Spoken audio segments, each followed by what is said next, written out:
Assalamualaikum warahmatullahi wabarakatuh. Bismillah, alhamdulillah, la ilaha illallah wahdahu la syarikalah, wa asyhadu anna muhammadan abduhu wa rasuluh la nabiyya ba'dah. Bismillahirrahmanirrahim. Selamat malam semuanya. Bagaimana kabar kalian hari ini? Semoga kita semua masih dalam keadaan sehat jasmani serta rohaninya ya. Walaupun kita masih dalam keadaan pandemi, yang mana semoga pandemi ini segera pergi. Tentunya kembali lagi bersama saya Maulana. Dalam kesempatan kali ini kita akan membahas sebuah diskursus mengenai ilmu filsafat. Adapun tema kita pada malam hari ini, kita akan membahas mengenai pengantar daripada filsafat. Kenapa saya membahas pengantar filsafat, tidak langsung filsafatnya saja? Karena sebelum kita memasuki yang namanya ilmu filsafat, alangkah lebih baiknya kita mempelajari yang namanya pengantar filsafat, di mana pengantar filsafat ini sebagai media untuk menjembatani atau media untuk menghubungkan para pendengar yang ketika nantinya ingin lebih dalam mempelajari ilmu yang namanya ilmu filsafat. Adapun alasan saya mengapa mengambil diskursus mengenai pengantar filsafat ini, karena menurut saya filsafat merupakan ilmu yang sangat mengasihkan, sekaligus ilmu yang sangat kita perlukan juga, terutama dalam menjalani kehidupan. Apalagi melihat hari ini tantangan zaman yang semakin hari semakin gak karuan. Sebelumnya saya akan menjelaskan garis besar mengenai diskursus pada kesempatan kali ini. Pertama-tama nantinya kita akan membahas definisi dari filsafat, dilanjut dengan lahirnya filsafat, terus tugas utama filsafat, sampai dengan ciri-ciri filsafat itu sendiri. Oke, langsung saja kita mulai kajian kali ini melihat waktu yang semakin malam dan sekaligus untuk lebih efektivitas waktu. Yang pertama kita akan membahas sebuah definisi. Tentunya kalau berbicara definisi itu tak luput dari dua bagian, yang dimana kita membahas definisi filsafat secara etimologi atau bahasa dan filsafat secara terminologi atau istilah. Oke, di sini kita akan bahas satu persatu. Yang pertama kita akan membahas filsafat dari segi etimologi. Dari segi bahasa, filsafat berasal dari bahasa Yunani kuno, yang mana terdiri dari dua suku kata, yaitu philo dan sophia. Philo mempunyai arti cinta dan sophia mempunyai arti kebijaksanaan. Bila mana kita gabung antara filosofia, maka akan mempunyai arti cinta kebijaksanaan. Kenapa cinta kebijaksanaan? Sebab dengan filsafat bisa membuat orang menjadi bijaksana. Kebijaksanaan lahir akan tingginya ilmu pengetahuan. Maka dari itu, belajar filsafat bisa membuat orang menjadi tingginya ilmu pengetahuan dan menjadinya orang yang bijaksana. Selanjutnya yaitu secara terminologi. Tentunya secara istilah, filsafat merupakan ilmu yang berintikan tentang logika, estetika, metafisika, dan epistemologi. Dan di sini pun saya mengambil beberapa kutipan mengenai definisi-definisi filsafat filsafat menurut para filsuf. Filsuf sendiri adalah orang yang mempelajari filsafat, yang dimana ia mampu mengeluarkan suatu gagasan atau teori yang dituangkan oleh ia sendiri. Saya mengambil 3 filsuf termasyhur pada masanya. Yang pertama, saya mengambil tokoh Plato. Menurut Plato, filsafat adalah ilmu pengetahuan yang sedang melamar kebenaran yang asli. Sedangkan menurut Aristoteles, filsafat adalah ilmu pengetahuan yang meliputi kebenaran yang terkandung di dalamnya ilmu-ilmu, antara lain metafisika, logika, retorika, etika, ekonomi, politik, dan estetika. Aristoteles sendiri yaitu murid daripada Plato itu.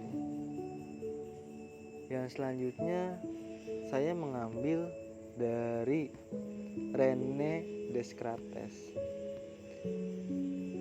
Filsafat adalah kumpulan segala pengetahuan di mana Tuhan, alam, dan manusia menjadi pokok penyelidikan. Selanjutnya, yang perlu sahabat-sahabat diketahui ketika mempelajari pengantar filsafat. Di sini kita akan membedakan antara filsuf dan ahli filsafat agar nantinya tidak menjadi kekeliruan.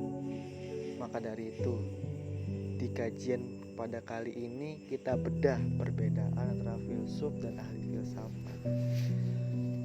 Filsuf adalah orang yang mempelajari filsafat, kemudian berpikir dan merefleksikan hasil pemikirannya yang nantinya dituangkan melalui suatu argumen dalam tulisan maupun ucapan.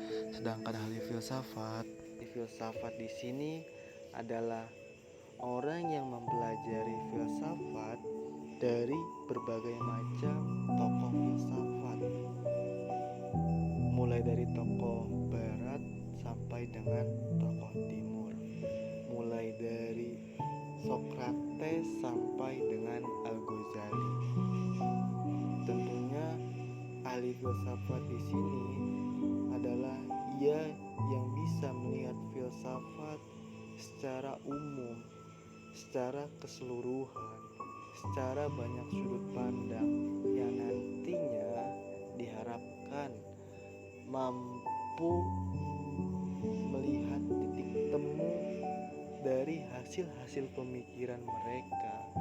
Tentunya banyak perbedaan karena setiap filsuf punya masanya sendiri-sendiri. Oleh sebab itu, kajiannya pun sesuai dengan kondisi zamannya masing-masing. Selanjutnya yang perlu sahabat-sahabat diketahui ketika mempelajari filsafat yaitu mampu bisa melihat filsafat melalui 2 sudut pandang yang berbeda.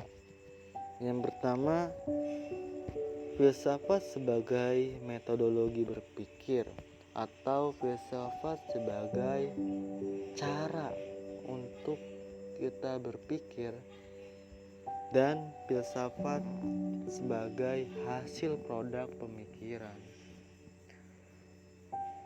Filsafat sebagai metodologi berpikir atau filsafat sebagai cara berpikir itu memang sangat kita perlukan. Maka ada yang mengatakan bahwa filsafat merupakan pangkalnya ilmu pengetahuan karena melalui cara kita berpikir lahirnya ilmu-ilmu pengetahuan sampai dengan zaman sekarang. Melalui proses berpikir atau proses berfilsafat. Sedangkan filsafat sebagai hasil produk pemikiran ialah filsafat hasil daripada teori-teori yang filsuf ciptakan. Maka dari itu, ketika melihat filsafat sebagai produk pemikiran, saya menganalogikan bahwasannya filsafat layaknya sebuah pisau. Bila mana kita gunakan untuk kebaikan, tentunya banyak kebermanfaatan yang kita miliki. Dan sebaliknya pula, ketika pisau itu kita gunakan untuk keburukan, tentunya itu sangat membahayakan. Contohnya realnya seperti dengan filsafat orang bisa menjadi sangat religius, dan dengan filsafat pula bisa membuat orang menjadi ateis. Oleh sebab itu, banyak yang mengatakan jangan belajar filsafat karena dengan filsafat bisa ateis. Nah, mungkin orang yang seperti itu orang yang melihat filsafat dari hasil produk pemikiran. Tapi ketika kita melihat secara keseluruhan, mungkin dengan filsafat kita sangat teramat tidak bisa menjadi ateis ketika kita memaknai filsafat secara keseluruhan dan secara mendalam. Selanjutnya yaitu lahirnya ilmu filsafat. Lahirnya ilmu filsafat dilatar belakangi oleh perubahan, pergeseran konstruk berpikir masyarakat Yunani pada waktu itu, yang mana awalnya bersifat mitologi atau mitos, yang dimana banyak pemikiran-pemikiran yang sifatnya dewa-dewa, yang sesuatu itu tidak terbukti keberadaannya bahkan kebenarannya. Oleh sebab itu, dengan lahirnya filsafat bergeserlah cara berpikir menjadi logos atau logis, yang dimana mampu dirasionalkan oleh akal pikiran kita. Selanjutnya yaitu tugas utama daripada filsafat. Yang pertama, dengan mempelajari filsafat, bagaimana kita memperjelas konsep atau menyusun suatu konsep, di mana setiap kata itu harus mempunyai makna. Oleh sebab itu, memperjelas konsep adalah bagaimana kita mengetahui definisi setiap kata, sehingga setiap kata itu mampu menghasilkan suatu makna. Oleh sebab itu, dapat kita perjelas konsep kita nantinya mau seperti apa. Yang kedua yaitu kita kritisi konsep yang sudah kita perjelas. Toh barangkali nantinya adanya sesuatu kekeliruan, maka dari itu perlunya kita mengkritisi agar nantinya dapat mendaur ulang sehingga konsep kita matang dan mampu ditawarkan oleh banyak orang. Yang selanjutnya yaitu membuat argumen. Tentunya membuat argumen itu setelah melalui proses yang panjang, mulai bagaimana cara kita memperjelas konsep, mengkritisi konsep, dan akhirnya yaitu membuat argumen, yang dimana nantinya dapat dituangkan melalui tulisan ataupun suatu ucapan. Selanjutnya yaitu ciri-ciri filsafat.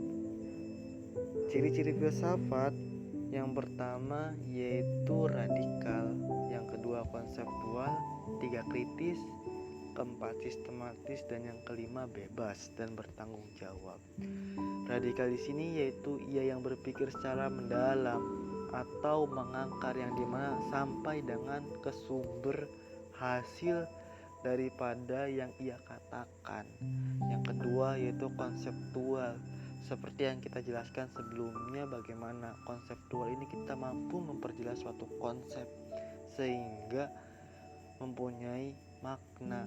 Nah, nanti dapat dibawa kemana filsafat itu.